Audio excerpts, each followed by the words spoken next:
Welcome to the Real Estate Syndication Show. Whether you are a seasoned investor or building a new real estate business, this is the show for you. Whitney Sewell talks to top experts in the business.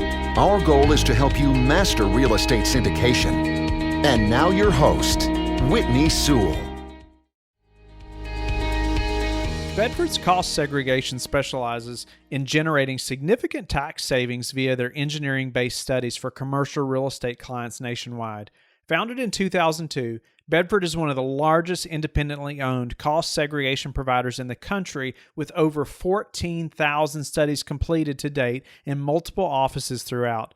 The most important decision ownership can make when incorporating cost segregation within their real estate portfolio is selecting the right provider. With only 43 certified cost segregation professionals nationwide, Bedford is proud to employ 8 of them and takes the quality of their people as seriously as their studies.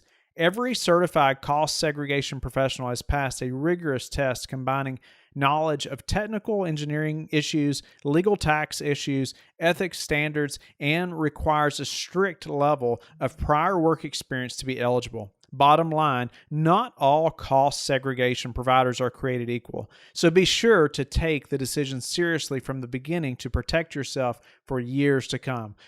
Please contact Bedford's Business Development Director, Frank Judici, to learn more. This is your daily real estate syndication show. I'm your host, Whitney Sewell. Today our guest is Megan Stafford. Thanks for being on the show, Megan. Thanks, Whitney. I appreciate it. Megan is the CEO and founder of Dreamy Capital, a real estate investment company located in the San Francisco Bay Area. She is an innovative entrepreneur with a proven track record of acquiring and managing commercial real estate investments that produce 70% or better return on investment. She previously managed a commercial portfolio of $135 million in office, retail, multifamily, and industrial, spanning across multiple states from California to Florida. Megan, welcome to the show. Thank you again for your time today.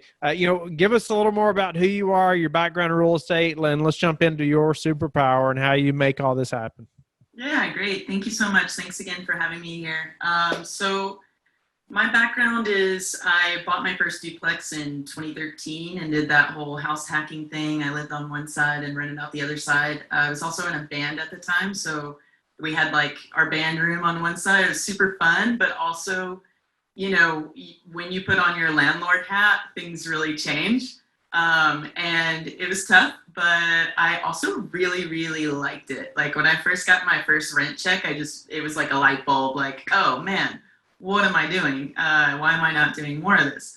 So that kind of triggered everything. Fast forward to, I moved to San Francisco Bay Area in 2014, and then didn't jump right into real estate here right away. It's kind of tough to get into it, but did eventually jump in, worked my way up really, really fast. I started as like an assistant, and then I went to assistant property management, then property management. This was all within like 6 months. There's really high turnover in property management, FYI. Anyway, so began managing that portfolio of 135 million. It's probably 140 or so now, give or take, COVID times. But anyway, so did that, which was, you're wearing multiple hats all the time and trying to keep investors happy, but also have tenants pay rent, which can be interesting when, you're working in the office assets, for example. Like you've got legal teams that are just so big, and it's just you having to like really battle and say like, no, that clause doesn't mean that. It means this, and we need you to pay rent. Thanks. So just really, really interesting. And then fast forward to my last corporate type job. I was with NEI, Northern California, a big brokerage, but it was the investment arm. There I was the asset and acquisitions manager, which was also, like a hybrid role. So you're just, busy all the time. It's like 60, 70-hour weeks at the minimum. So yeah, anyway, so that's and for them, we bought, distressed assets and renovated, mostly multifamily, but there were a couple of retail. We made a lot of money off of Cricket Wireless buildings, triple net deals, for example. And so now in the present, June 2nd, I quit that job to start my own company. We're focused on flipping small residential properties right now, just to get some extra capital. Then we'll 1031 exchange into some bigger deals in Q1 of next year. And we'll be doing 15 units and up multifamily in the market that I like, which is Arkansas, where I'm from. Yeah, so that's nice. It's interesting. You said you like house hacked. Was that your plan to house hack when you purchased that duplex? Yes, definitely. I actually was one of those like really nerdy kids who started reading like tax law books when I was 17. So I kind of always wanted to do something with real estate because I started realizing like the tax benefits right away. But it was just like one of those things. How do you do that when you come from not having any money at all? I mean, I had like a Toyota Corolla that was like junky and barely ran, and like, how am I going to buy a house? That's crazy. I can barely buy a car. And so I started looking, digging in, realized that FHA really made, dreams work. So that's the Federal Housing Administration. So I got in with an FHA 203K loan, which is a rehab loan. So on my first deal, I got thrown into like learning how to manage contractors, which was a nightmare as your first deal, but whatever, it happens. So I learned that right away. The rehab was like $17,000. And to give an example, so this duplex was $91,500. I put 3.5% down because it's an FHA. So a little under $4,000 to get me in this house. That's cheaper than a lot of people's cars. You don't need much to get involved. You just got to start. That's my number one thing that I try to tell everyone. There's always a way. But anyway, so I got into that house with under $4,000. The rehab was like $17,000, somewhere around there. I really got gypped, but I learned a lot in the process. And then after that, it was all ready to go. All of it was wrapped in one loan. So again, my down payment was super low. And then, yeah. What about, you said you got that first rent check and like everything changed, like your eyes were opened. And I wondered, like from there, you became an assistant at a property management company. Was that, what was the goal with that? Was it just to get a job? Like you found this position, or was it like, no, I can learn this side of the business? What was your plan there? Exactly. Yeah. I think, a lot can be said about, how you deal with strife. And like my way is like, okay, well, what can I learn from this? Like, because it's not easy to be on your, best friends for rent money. And it was great to get that money and to be able to afford my mortgage. But it was also, I needed to figure out how to navigate that relationship and balance and treat it like a business, because that wasn't my business in the beginning. So I thought, well, let me get into property management because these people seem to know what they're doing, or they know how to navigate that. And, I need to learn how to do the financials correctly and all of that, because my financials were a mess. I mean, it's when you're doing your own business, you got to know how to do a little bit of everything, kind of like a jack of all trades sometimes. And you got to do your own marketing and, be able to show the place. And there's so much that you can learn by just jumping into property management if that's your goal. But yeah, mine was just to learn more about the business and make sure that my business was performing at its best. Yeah, no, it's just interesting, to find a career, or just even as an assistant role, like to get started, you're going to learn so much, I think, about being on that side of the business and learn how properties are managed, and especially if it's a company that's very reputable and has good processes, and very respected. So, but, before we even started, you mentioned, like being scrappy, coming from hard beginnings and being able to just make it happen. I'd love for you to highlight on that, a little bit, what that means a little bit, because I know there's listeners right now who are struggling to make it work, or mentally anyway, right? In the beginning, to figure out this just isn't possible. What was that for you? What does that mean exactly? Yeah, so I guess to back up a little bit, I grew up in a really small town. It's called Sherrill, Arkansas. It's like 70 people. And so like... That's small. Yeah, right. Growing up in a place like that, you learn to be able to like be very independent, I would say, like, because, you have family members and stuff, but you got to be able to make it like was something to do all day. And so I think that really helped shape me. But and I'm sure everyone has, stuff they've gone through that can help, keep them motivated and know that they can make it through whatever. But anyway, so I say that because I had to learn to be scrappy. And I mean, you can have contingency plans for miles long. I mean, you can try to account for every little thing. But at the end of the day, it never goes according to plan, like 100%. It's like 95%, I would say. And there's always that 5% where you just get constantly kind of hit in the gut, or it's a surprise. It's like, for example, I can account for on a renovation, like there's going to be some plumbing leaks. As soon as we lift up the floors in every room, and especially the bathroom, there's going to be something that a contractor a long time ago didn't do, or it's busted because, the thing's 50 years old, whatever. I can account for that in my contingency plan. But then, you might have something else where the contractor's like, oh, now I want an extra 50% more than my bid. And so now I've got to like find another contractor midway through a project, call a friend, see if I can get backup money here. It's constantly being creative and being able to figure out like, okay, what is my problem? Here's the problem. Okay, what are my solutions, and being able to get back up when you get hit in the gut, because it's going to happen. You're going to get hit, and you've got to just pivot and keep moving. Yeah, you do have to get up and keep moving, right? It's good, and expect it, right? It's just going to happen. You just got to, that's true. Count I think on it. Consistency is really helpful, because when you're in that mind frame, you're like, okay, no big deal. Like I've done this a million times. Like stuff always happens. You just got to go with it. What has been the hardest part of getting started or getting into the real estate business, Megan? Yeah, I think it's learning as quickly as you can.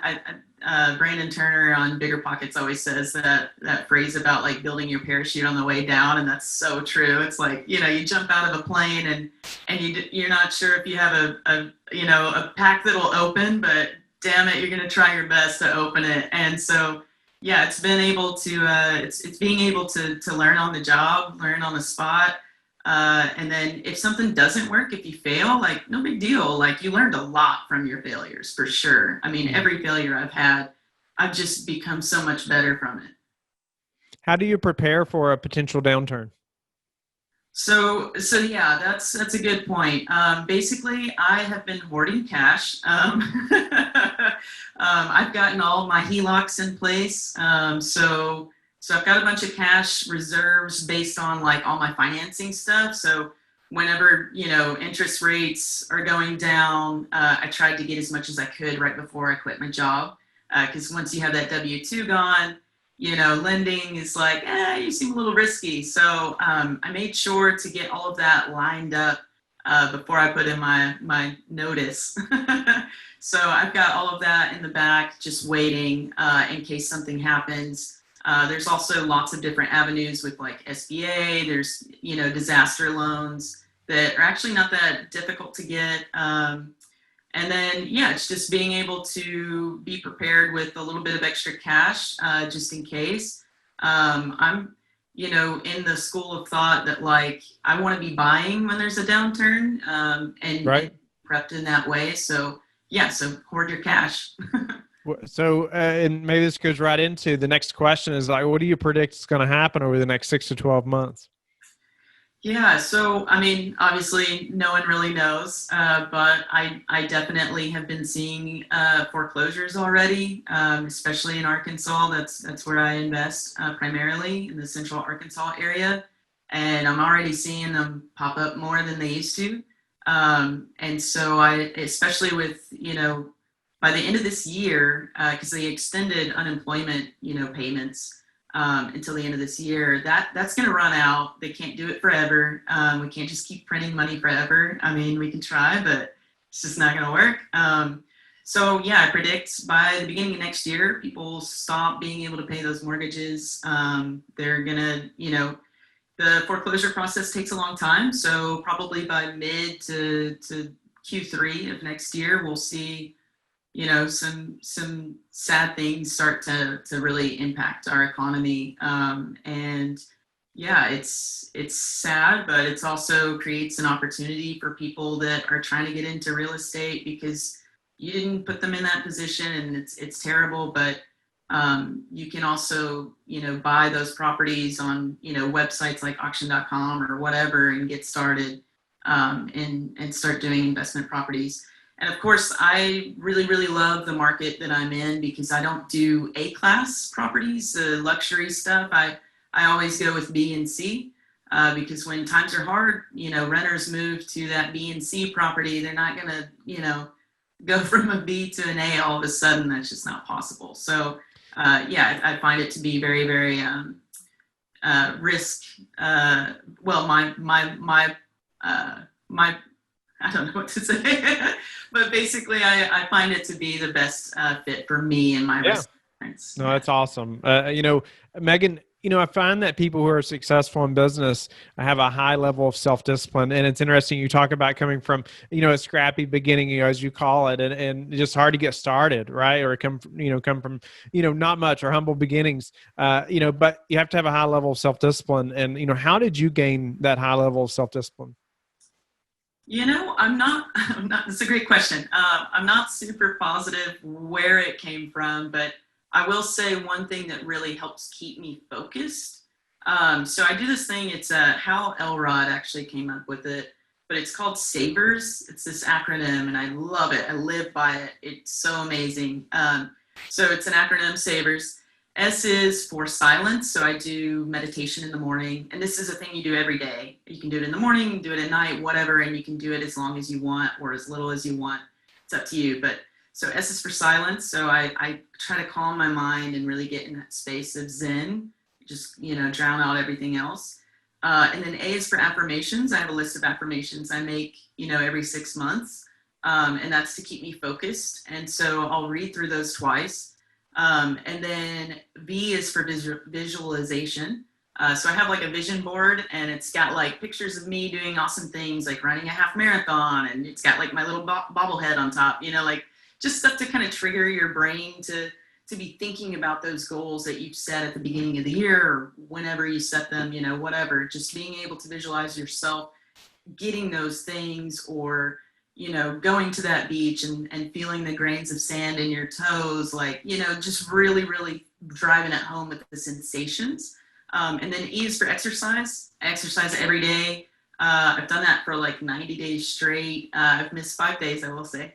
But I try to do it every day because it's a really great habit and it keeps me focused. And then R is for reading. I'll read lots of different things. I'm an avid reader. I love reading. So read for like 10, 15 minutes, whatever, you can fit. And then S is for scribing, just because he needed the acronym to work. It's just journaling, which has been eye-opening for me because I would get so busy and just like everything's kind of jumbled up. But when I'm forced to like journal to myself, like everything becomes more clear. And so I would say all of that has helped me become very disciplined because I start my morning that way. And so it trickles down from there. Like I feel centered. And now, any problem that comes up really just doesn't seem like I can handle it now.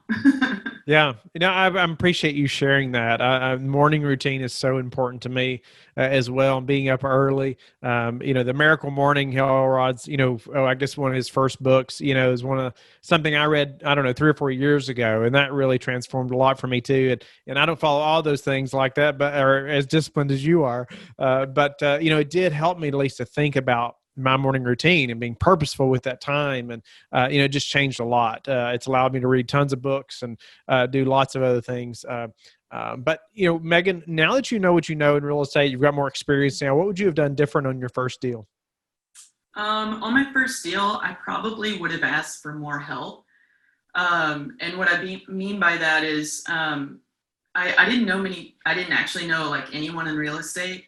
But there's so many more things now that there weren't basically back then, like LinkedIn. Like I probably would have gone to LinkedIn and looked up people that were in real estate that did investments and knew like how to navigate that, and just said like, hey, I'm young, I'm dumb, like I need help.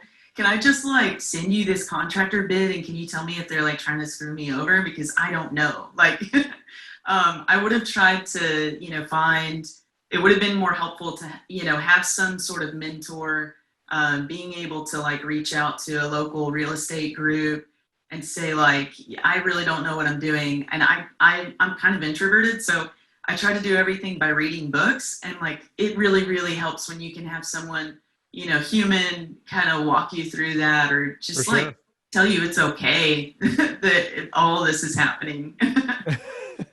For sure. And that's great advice. Ask for help. Usually there's people that will help too. And people just don't ask. But what's a way you've recently improved your business that we could apply to ours? Getting more organized.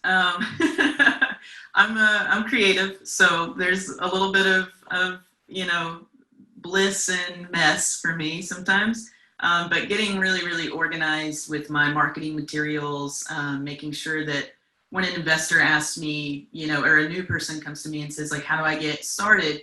Well, I have an ebook I just wrote. Here's an ebook. Now you can read through that.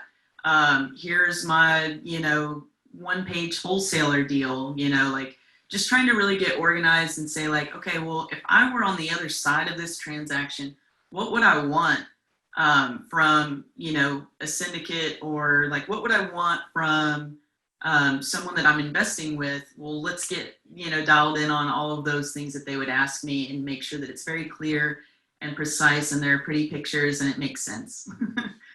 What's your best source for meeting new investors right now? Probably Lunch Club. I've been doing that. It's an invite only. I'll invite you if you want to just find me on LinkedIn, or go to our website, dreamycapital.com. But basically, I've been doing a lot of Lunch Clubs. So you set up your meetings at the beginning of the week or whenever you have time. And then I've been doing like all founders lately, just because they can, they know a little bit more about like the different things that I need to know, such as like a good CPA in the region, or, whatever. And so, yeah, it's been super nice, super fun to network and meet people through that. And then LinkedIn, I get, constant stuff on LinkedIn. That's been a really easy way to find investors. Instagram. Yeah, we've been really trying to do more social media stuff. As I said, I'm more introverted, so I hired someone that is extroverted to help me find people and navigate that. Yeah. What's the number one thing that's contributed to your success? Probably being able to pivot, and just like, if I get hit in the gut, like just keep going and trying to figure it out. And also, my loving partner, like, she's really taught me a lot. She always asks for help, and that has really improved my business tenfold. Like, being able to say, I can't do this all on my own. I need help. And people, it's amazing that what people will do for you if you're, somewhat decent. How do you like to give back? So I like to give back by mentoring people that are interested in real estate. I have gone from nothing to having something in a short amount of time. And it's just improved my life so much. Like, I have more time to spend with my family and my loved ones. And I want to give that to everyone. So if you're ever just like slightly interested in real estate, hit me up. I'll chat with you. Megan, we just have a few minutes left. I know you had something special for the show. Yeah. Yes, I do. So I wrote a real estate song. Sorry, I was going to drink a little bit of water because I need to warm up my voice. But so yeah, I wrote a real estate song for y'all, and I would love to perform it for you. It's cheesy and corny, but I think it shows that I'm creative and will continue to do whatever it takes to get the job done. And you're not as introverted as you think. That's very true. Okay, well, without further ado, let's do this. Are you going to dance? You don't want to see my dance moves. Wish I could. Was all I ever knew. Reading books all time, ready for any type of clue. How to get close to you. How to spend time with you.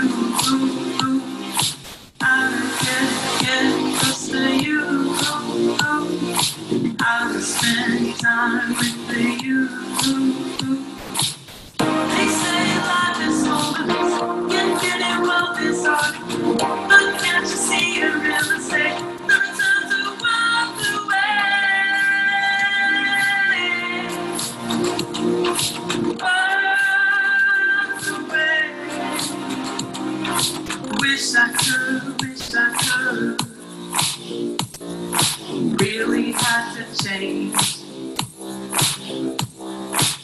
Working 2 to 3 jobs, just barely getting by. I'd do anything just to get a little more time with you. I'd do anything just to get a little more time with you. They say life is full of risk, and getting wealth is hard to get. Look, can't you see in real estate, the returns are wide away.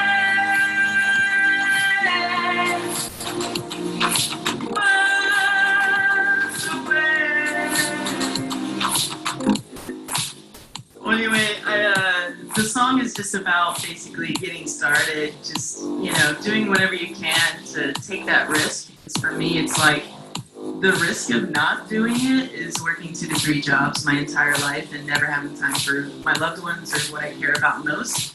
And like I said, you can get started with less than $4,000. And there's lots of different ways to get started, so just start. The other thing I have to mention is that this song was co-produced by Alicia. It's an iPhone app, and that's how the licensing works. But of course, Dreamy Capital team came up with the lyrics. Our awesome social media person, Joan, really stepped it up, and I appreciate that so much. Wow. Well, Megan, this is show 765, and that's a first. That's a first. You put some time in there, no doubt. And I appreciate you sharing that with the listeners and myself. It is so hard to get started, right? So hard to get started. And I just appreciate you bringing out the risk of not getting started is greater than the risk of what failure you think you might have. Right. And getting past that. So appreciate you sharing that. Tell the listeners how they can get in touch with you and learn more about you. Yeah, of course. So my name's Megan Stafford. You can find me on LinkedIn. Our company is Dreamy Capital. Like something is super dreamy and awesome, and then you can attain that.